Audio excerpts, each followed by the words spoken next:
Dream warning, Yukon.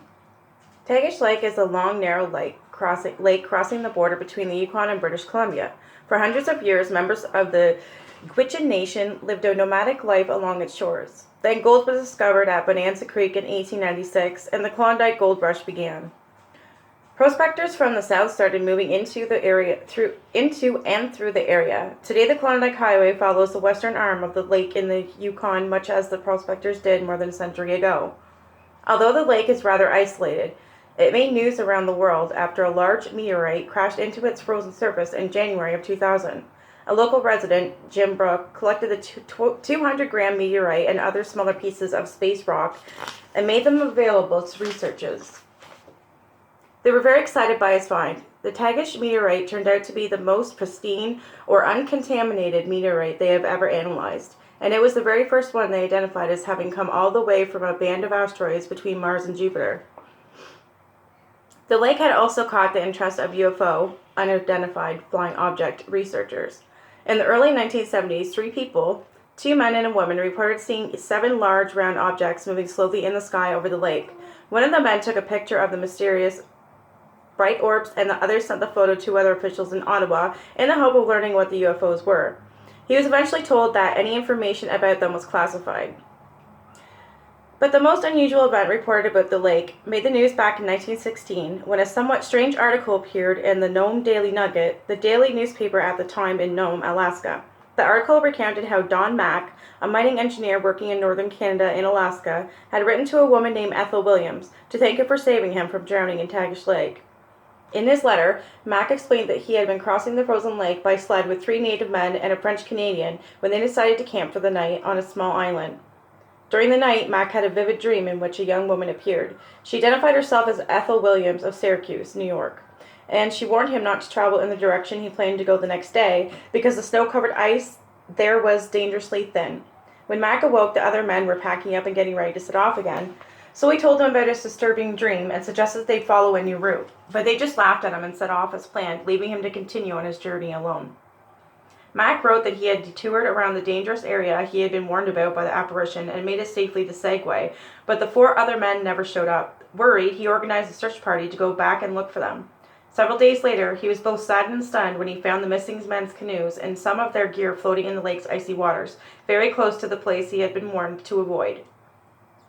Mack and the other searchers presumed the 4 had drowned. Their bodies were never found. Back in his office in Juneau, Alaska, Mack couldn't get thoughts of his dream and his narrow escape out of his head. After doing some research, he learned that a young woman named Ethel Williams did indeed live in Syracuse, New York, and he couldn't resist writing to her. He wanted to thank her for saving his life. Someone in Ethel's family, perhaps Ethel herself, was so amazed when the letter arrived that it was reported to a local newspaper, and the article that appeared was eventually picked up by the Nome Daily Nugget. Ethel had been astonished when she read the letter because she had never heard of Don Mack or Tagish Lake, and she had absolutely no way of knowing the ice conditions there in the late fall. But apparently Mack had met her once, in a dream he would never forget. That's interesting. Night vision, North Atlantic Ocean. In the 1930s, Joseph Boyd, a sea captain from Yarmouth, Nova Scotia, told folklorist Helen Creighton about a dream that he would never forget. He had been serving as his brother's first mate on a sailing ship bound for New York in the late 1890s when his brother told him about a frightening dream he just had. In it, several sailors were tied to the rigging of a badly damaged, wave-swept ship, their hands outstretched as if pleading for help.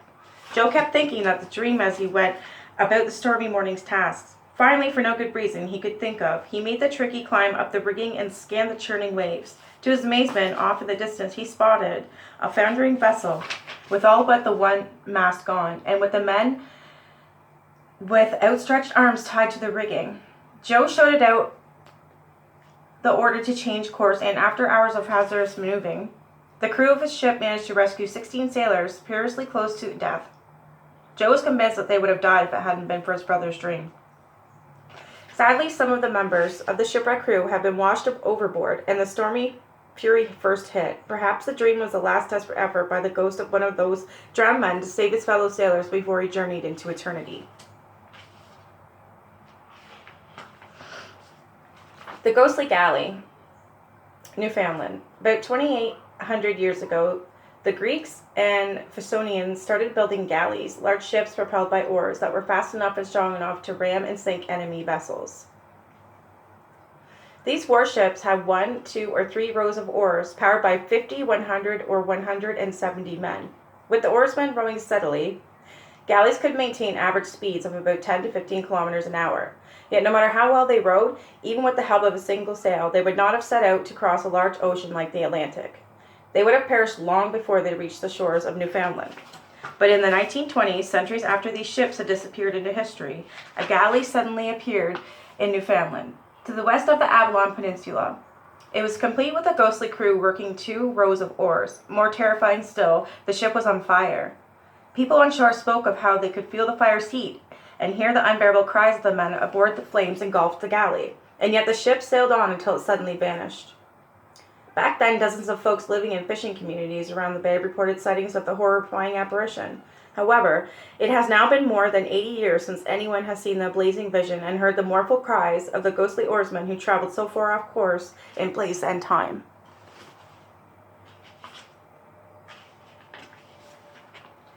Dead Red Eyes, Clark's Beach, Newfoundland and Labrador. Drowning claimed the life of another young woman whose spirit appears to have lingered after death. At least that's the explanation given for the terror 3 girls experienced at Clark's Beach on the island of Newfoundland in the 1980s. At the mouth of the North River, Clark's Beach is one of the several picturesque towns dotting the southwest coast of Conception Bay.